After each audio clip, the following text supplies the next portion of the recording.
When healthcare journalist and podcaster Max Lugavere's mother was diagnosed with a form of Parkinson's, he immediately began researching best practices for improving brain health through food.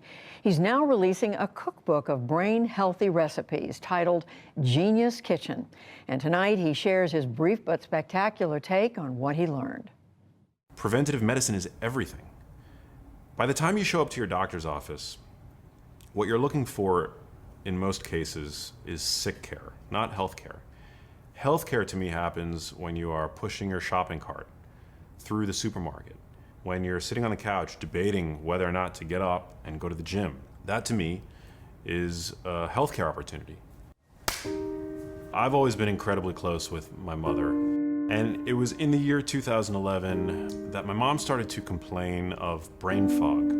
That was not something that I was used to hearing coming from my mom. My mom was a fast-walking, fast-talking New Yorker. I would be in the kitchen with her, and I would ask her to pass me something, a spoon or a spice, and it would take her just a few extra beats to register.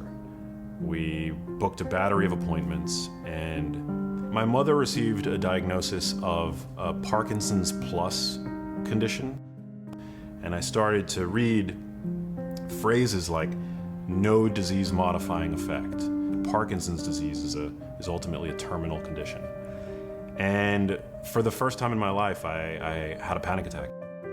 I felt like the walls were closing in on me. From that point on, it was all about trying to understand to the best of my ability why this would have happened to my mom. What, if anything, could be done to help her? And what could be done to prevent this from ever happening to me? Dementia often begins in the brain decades before the first symptom of memory loss. We know that a healthy dietary pattern can be very protective of the brain. We know that exercise is medicine when it comes to the brain. Every day, I try to find new ways of communicating these ideas. I really transitioned into that role of being the head chef of my household.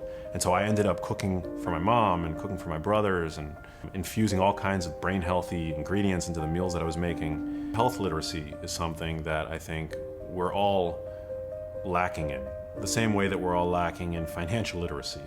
I think that the advantage that I get is that I'm able to see all of these different topics from 30,000 feet.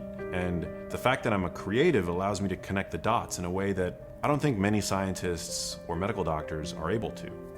That's a journey that began about a decade ago at this point, and will probably continue on until the day that I die. My mom passed away in 2018. I feel that if there's a stranger on the other side of the world that gravitates to my content, integrates the recommendations that I make, and is able to then buy themselves an additional month or year or decade of healthy life, what it was that my mom and my family suffered wouldn't have been in vain. I'm Max Lugavere, and this is my brief but spectacular take on how to eat like a genius. And what an amazing gift for his mother. Thank you, Max Lugavere.